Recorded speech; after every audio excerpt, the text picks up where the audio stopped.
तो क्या यूपी में इन्वेस्ट करना अब बहुत ज़्यादा अच्छा हो गया है? इस वक्त लोग यूपी में आंख बंद करके पैसे लगा रहे हैं। तो रियल स्टेट जो है लॉन्ग टर्म क्रिएशन के लिए एक पावरफुल एसेट है। बहुत अच्छा है, बिल्कुल है।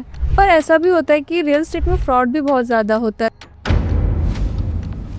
तो हमारे लिए ये रिलायबल कैसे है? आप किसी भी ब्रोकर को या फिर किसी भी चैनल पार्टनर को फ्रॉड नहीं कह सकते। अगर हम 2017 के बाद देखें तो अब तक में रियल स्टेट के बिजनेस को अगर इंडिया में देखें तो क्या इसमें बहुत ज़्यादा ग्रोथ हुआ? 4 टाइम्स 5 टाइम्स के ऊपर ग्रोथ आ चुकी है।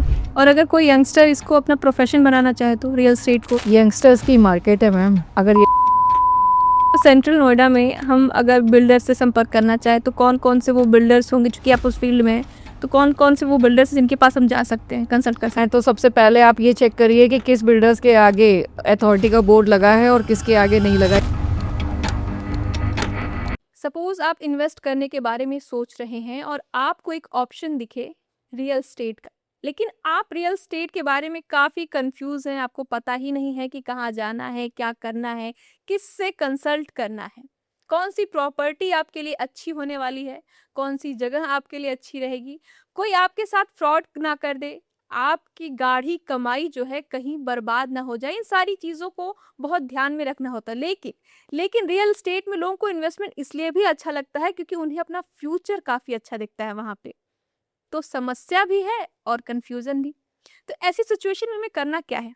आज इन्हीं सारे टॉपिक पर बात करेंगे और इसके लिए हमने खास इनवाइट किया है सोनाली जी को, जो आपको बताएँगी कि रियल एस्टेट किस तरीके से काम करता है और अगर आप उसमें इन्वेस्टमेंट चाहते हैं, चाहे बिज़नेस के पर्पज़ से या फिर रहने के पर्पज़ से, तो आपको क्या करना है? उन्हें एक लंबा एक्सपीरियंस है रियल एस्टेट में, वो सिर्फ इंडिया में ही नहीं बाहर भी रियल एस्टेट के फील्ड में काम कर चुकी हैं। तो आप अंत तक पॉडकास्ट से ज़रूर जुड़े रहिएगा, काफ़ी कुछ जानने और समझने को मिलेगा, क्या पता कुछ अच्छी चीज़ें आपके काम की निकल आए। तो अंत तक ज़रूर जुड़े रहिएगा।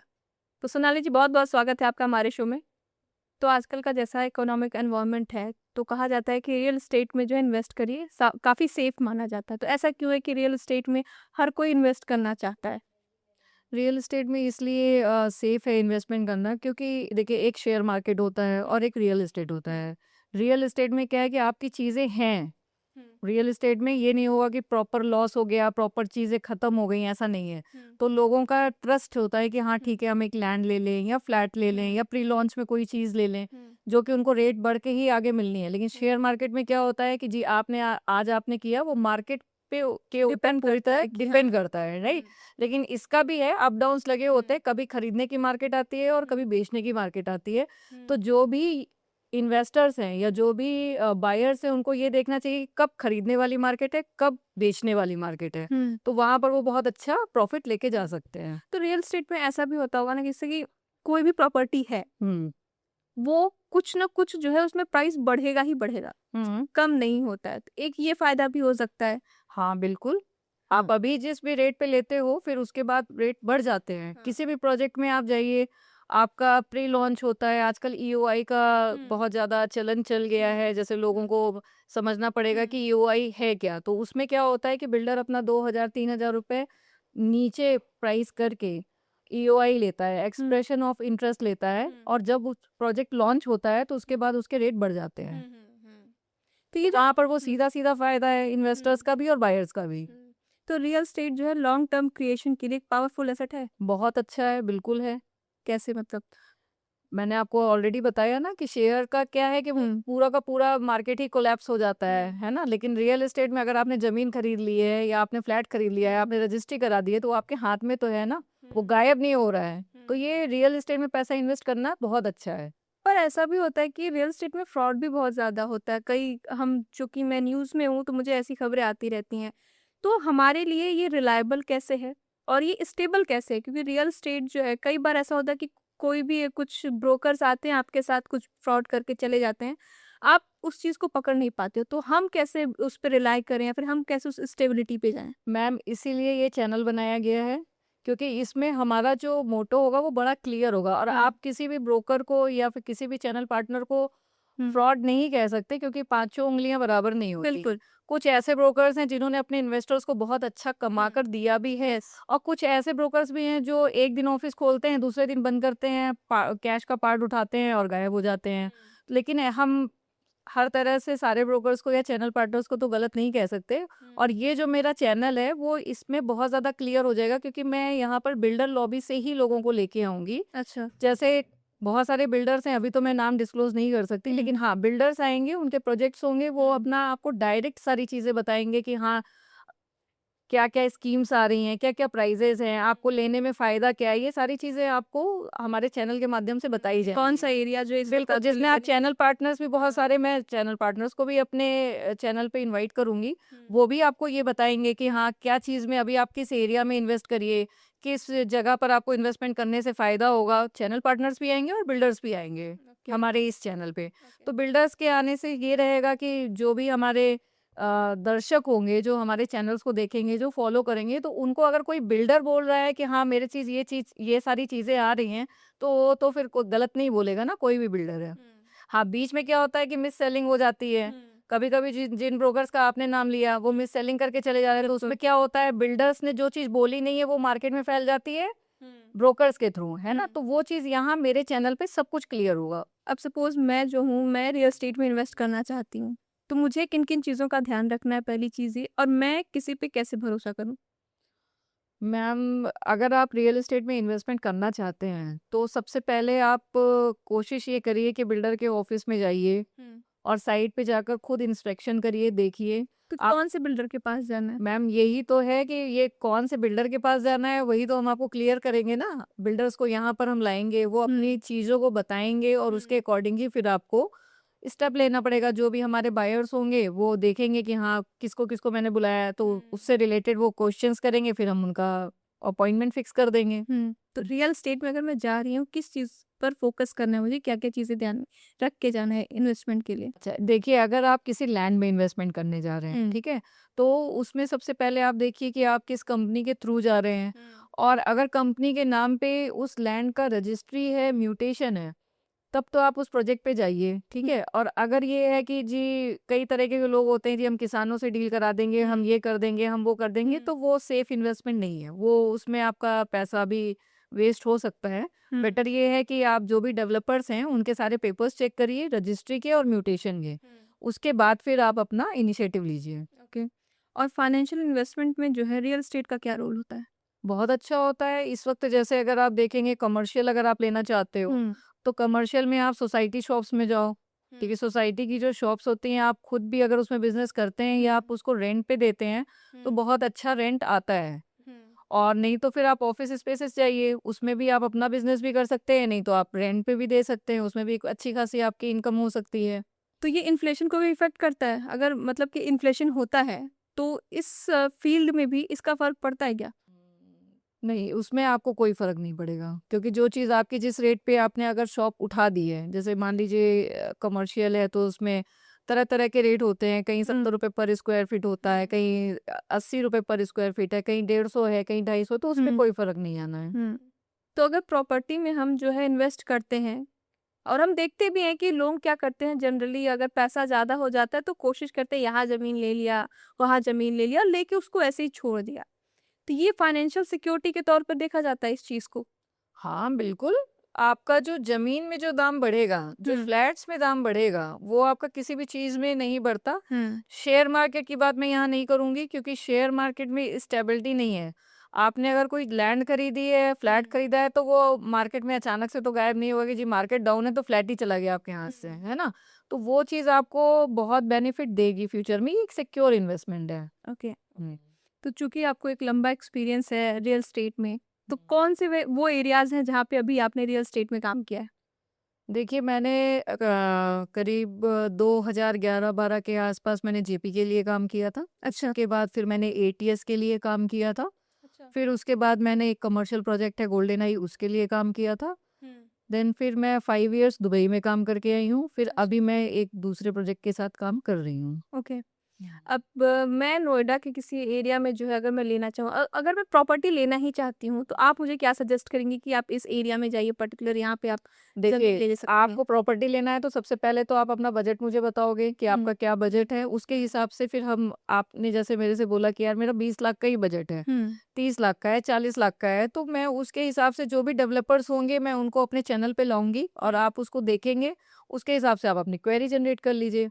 फिर हुँ, मैं आपको डायरेक्ट उसमें कनेक्ट करा दूँगी। ओके। और रही बात आपके ये क्वेश्चंस की कि आपको कहाँ करना चाहिए, तो ये हुँ, आपका टोटल बजट के ऊपर डिपेंड करता है कि आप बट किस बजट में जाना चाहते हैं। तो आप मुझे अपना बजट बताएँ? अच्छा, तो बजट की अगर हम बात करें तो मिनिमम क्या हो सकता है? देखिए मैम, तरह-तरह के लोग हैं जो 15 लाख, 20 लाख, 25 हाँ, लाख में भी चीज़ें बेच रहे हैं। हाँ, बट ये है कि करना चाहें तो लोग कर भी सकते हैं, बट आप जाइए पहले प्रॉपर उनके डॉक्यूमेंट्स चेक करिए। हुँ, सारी चीज़ें जैसा कि मैंने पहले भी बताया कि रजिस्ट्री, म्यूटेशन, ये हुँ, सारी चीज़ें, पोजीशन, ये सारी चीज़ें देखिए, तो आप इन्वेस्टमेंट कर सकते हैं। लेकिन आपको अपने लीगल वालों से चेक करके तभी आपको इन्वेस्टमेंट करनी है। तो सपोज़ मैं अभी इन्वेस्टमेंट करना चाह रही हूँ, तो मेरे लिए वो कौन-सी जगह सबसे अच्छी होगी कि मैं जाके वहाँ पे इन्वेस्ट करूँ?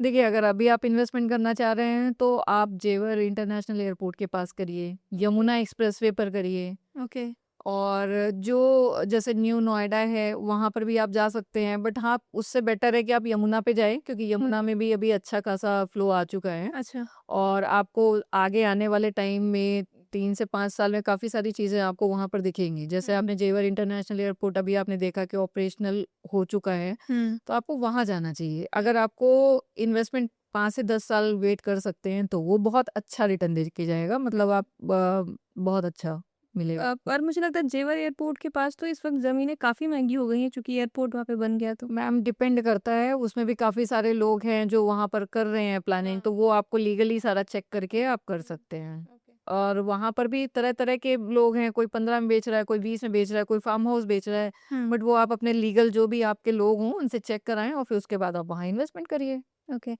अभी मैं आपके चैनल पे आती हूँ, आपने कहा कि आप कई तरह के बिल्डर्स को बुलाएँगी, तो आपका फ़ोकस क्या होगा कि आप जब ये चैनल पे बिल्डर्स को बुलाएँगी, तो आपका मेन फ़ोकस क्या होगा कि इस चैनल के थ्रू आप क्या बताना चाहेंगी ऑडियंस को? देखिए, मैं मेरे चैनल पे हम बहुत सारे बिल्डर्स को बुलाएँगे, हुँ, ठीक है?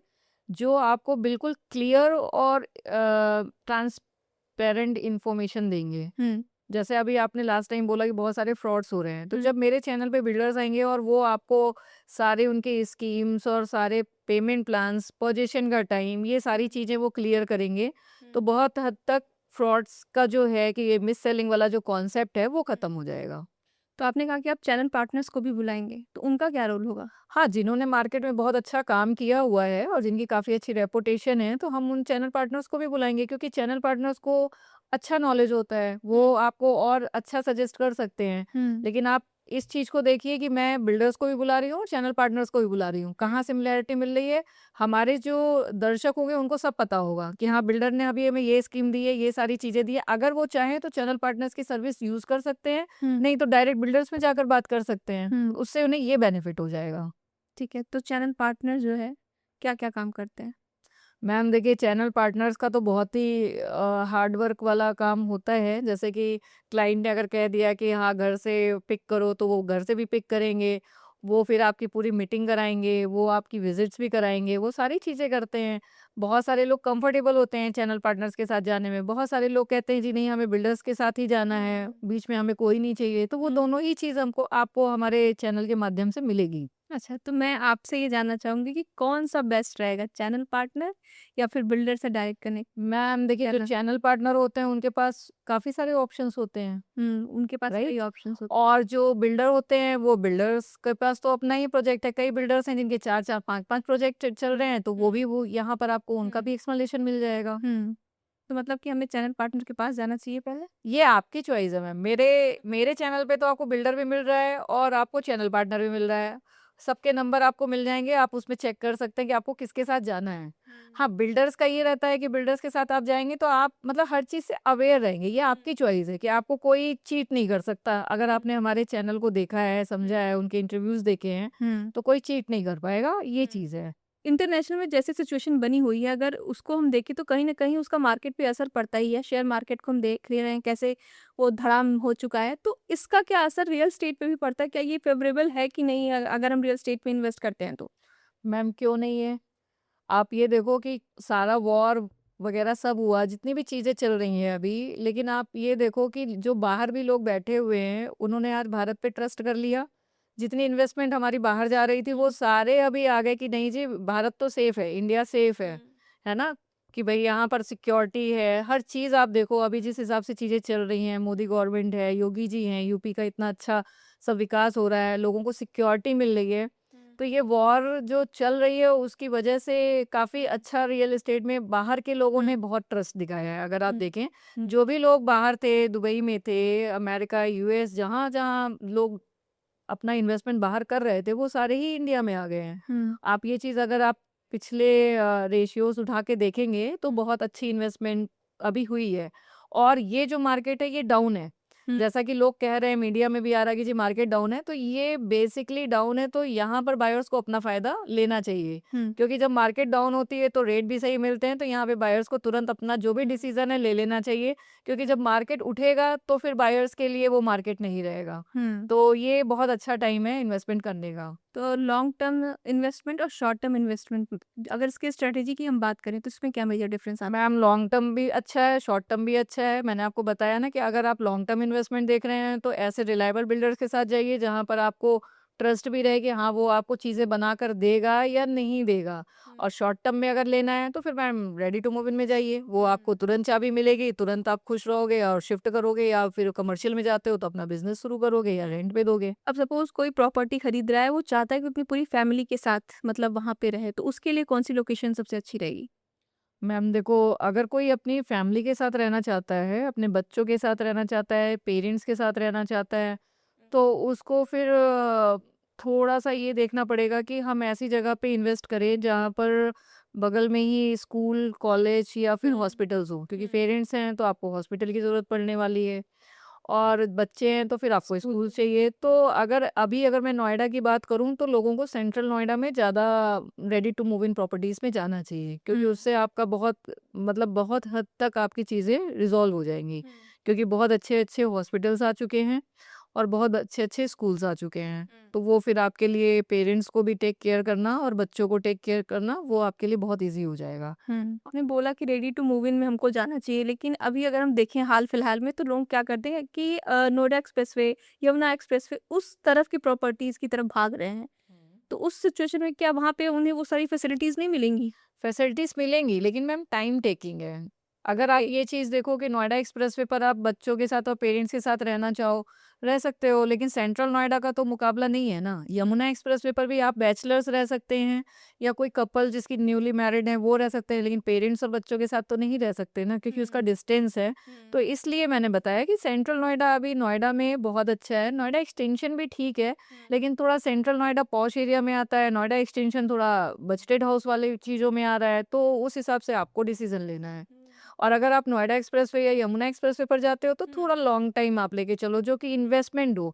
वहाँ पे फिर शिफ्ट करने वाला सीन नहीं है। शिफ्ट करने के हिसाब से अगर प्रॉपर्टी चाहिए, तो आप सेंट्रल नोएडा में आओ, और अगर इन्वेस्टमेंट के हिसाब से, तो बिल्कुल आप नोएडा एक्सप्रेसवे पर जाओ, यमुना एक्सप्रेसवे पर जाओ। मतलब अभी अभी आप फैमिली के साथ नहीं रह सकते हो बेसिकली, क्योंकि वो हाँ, अभी एक आपने लास्ट टाइम भी केसेस सुने होंगे, 150 के भी केसेस सुने होंगे। मतलब थोड़ा-सा है कि हाँ, पेरेंट्स, बच्चे और लेट नाइट जैसे लोग आते हैं, तो थोड़ा-सा भी है। अभी आप इन्वेस्टमेंट डेवलप कर नहीं सकते हुआ है हैं, वहाँ पे। इन्वेस्टमेंट करिए, लेकिन रहने के लिए आप सेंट्रल नोएडा जैसी जगहों को ही चूज़ करिए।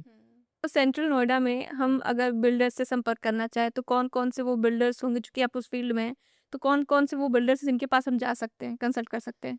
मैम, अगर सेंट्रल नोएडा में अगर आपको जाना है, तो सबसे पहले आप ये चेक करिए कि किस बिल्डर्स के आगे अथॉरिटी का बोर्ड लगा है और किसके आगे नहीं लगा है। क्योंकि ये सेंट्रल नोएडा में थोड़ी-सा ये भी प्रॉब्लम है कि अथॉरिटीज़ के ड्यूज़ बहुत ज़्यादा हैं बिल्डर्स के। तो आपको चूज़ करना पड़ेगा कि आप किस में जाते हैं, किस में नहीं जाते हैं। तो सबसे पहले आप ये देखिए कि बिल्डर की अथॉरिटीज़ के ड्यूज़ कितने हैं। जिनके ज़्यादा हैं, तो उनमें मत जाइए, और जिनमें नहीं हैं, उनमें आप जाइए। और दूसरा, बहुत अच्छे-अच्छे बिल्डर्स हैं, जैसे आपका काउंटी ग्रुप हो गया, आप उसमें जाइए, वो बहुत अच्छा बिल्डर है। गौर है, वो भी बहुत अच्छा है।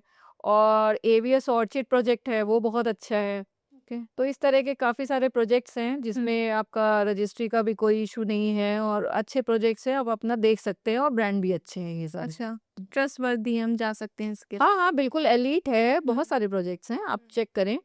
और विजिट करें, वहाँ पर देखें तो आपको ज़्यादा अच्छा पता चलेगा। बाकी हमारे इस चैनल के माध्यम से भी आपको नंबर प्रोवाइड कर दिए जाएंगे कि आप उन पे भी कॉल करके क्वेरी कर सकते हैं। अब जैसे कि यूथ्स हैं, क्या करते हैं कि वो इन्वेस्ट के बारे में बहुत सोचते हैं कि उन्हें इन्वेस्टमेंट करनी चाहिए। तो क्या उनके लिए जो है रियल एस्टेट में आके इन्वेस्ट करना सही है? बिल्कुल सही है। अगर आपका कोई भी एम्प्लॉयी है जो अभी 25 साल का है और अगर उसके पास 50,000 60,000 की सैलरी आ रही है, तो उसको इन्वेस्टमेंट करना चाहिए अपने अकॉर्डिंग। जैसे छोटी प्रॉपर्टीज़ में करें, 20 लाख की चीज़ ले लें, 15 लाख की चीज़ ले लें, 25 लाख में आजकल स्टूडियो मिल जाते हैं, वो ले लें। तो वो उनका एक एसेट बनता जाएगा, तो वो उससे उनकी फाइनेंशियल जो स्टेबिलिटी है, वो बहुत अच्छी हो जाएगी और उनके पास अच्छी खासी एसेट्स तैयार हो जाएँगी। जब तक वो अपने पीक वाली एज पे आएँगे, तो उनके पास काफ़ी अच्छे, तो ये बहुत अच्छी चीज़ है, अगर यंगस्टर्स ऐसा सोचते हैं तो। और अगर कोई यंगस्टर इसको अपना प्रोफेशन बनाना चाहे तो रियल एस्टेट को? यंगस्टर्स की मार्केट है मैम। अगर यंगस्टर्स इसमें आते हैं, तो वो सारी चीज़ें अचीव कर सकते हैं, जो उन्होंने किसी दूसरे प्रोफ़ेशन में नहीं की है। लेकिन हाँ, डेडिकेशन चाहिए, हार्ड वर्क चाहिए, तो बहुत सारी चीज़ें हैं, ईमानदारी से उनको काम करना पड़ेगा, क्लाइंट से झूठ नहीं बोलना पड़ेगा, है ना? बहुत अच्छे तरीके से वो आगे बढ़ें, तो रियल एस्टेट बहुत अच्छा एक करियर ऑप्शन हो सकता है। अगर हम 2017 के बाद देखें तो अब तक में रियल एस्टेट के बिजनेस को अगर इंडिया में देखें तो क्या इसमें बहुत ज़्यादा ग्रोथ हुआ है? बहुत अच्छा हुआ है मैम, 4 टाइम्स, 5 टाइम्स के ऊपर ग्रोथ आ चुकी है। अच्छा। बिल्कुल, अभी आप अगर 2019-20 की मार्केट देखें, तो उस टाइम के रेट और आज के रेट बहुत फ़र्क आ चुके हैं। 5 टाइम्स, 6 टाइम्स से ऊपर जा चुकी हैं चीज़ें। तो बहुत अच्छा है और आगे भी फ्यूचर अच्छा ही रहेगा। रियल एस्टेट का मार्केट डाउन तो होता है, लेकिन अगर डाउन होता है तो बायर्स के लिए तो बहुत अच्छी चीज़ है। इन्वेस्टर्स के लिए डाउन होता है, तो वो आपको देख के और सोच के समझ के ही पैसे लगाएँ। पहले हम देखते थे कि यूपी में बहुत ज़्यादा इन्वेस्टमेंट नहीं होता था रियल एस्टेट में, लेकिन अभी कुछ सालों का अगर हम देखें तो बहुत लोग जो है इन्वेस्टमेंट करने लगे हैं। तो क्या यूपी में इन्वेस्ट करना अब बहुत ज़्यादा अच्छा हो गया है वहाँ की ज़मीन लोगों के लिए, बिजनेस के पर्पज़ से भी, और अगर वो रहना भी चाहते हैं वहाँ पे उसके पर्पज़ से भी अच्छा हो गया है? मैम देखिए, ये मोदी जी हैं तो मुमकिन है, आपने ये सुना होगा, और यूपी में योगी जी हैं। प्रॉपर्टी एप्रिसिएशन का एक ये भी रीज़न है, क्योंकि यूपी वालों को सिक्योरिटी मिली है, सेफ्टी मिली है, लड़कियों को सेफ्टी मिली है।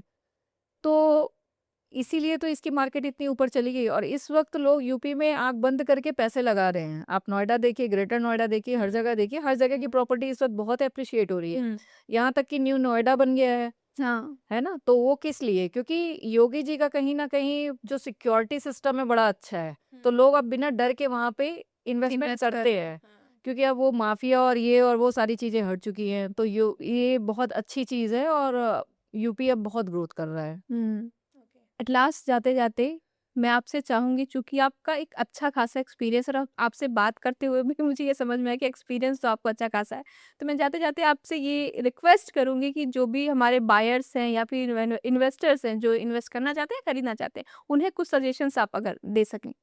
मैं तो बस यही सजेशन इस वक़्त देना चाहूँगी कि मार्केट अभी थोड़ा-सा डाउन है, तो अभी जिसको भी पैसे लगाना है रियल एस्टेट में वो लगा लें, चाहे वो बायर हो या इन्वेस्टर हो, क्योंकि इसका आने वाले टाइम में उनको बहुत अच्छा फ़ायदा मिलने वाला है। तो कर सकते हैं, चीज़ें अभी अच्छी चल रही हैं, मार्केट में बहुत अच्छी-अच्छी चीज़ें आई भी हैं। तो क्या-क्या चीज़ें आई हैं, वो तो फिर हमारे चैनल्स पे ही आगे आपको देखने को मिलेंगी।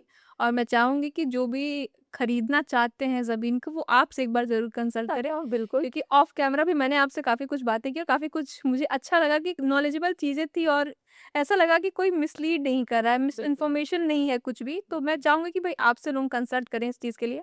थैंक यू सो मच हमारे शो में आने के लिए और इतनी नॉलेजेबल चीज़ें हमें बताने के लिए।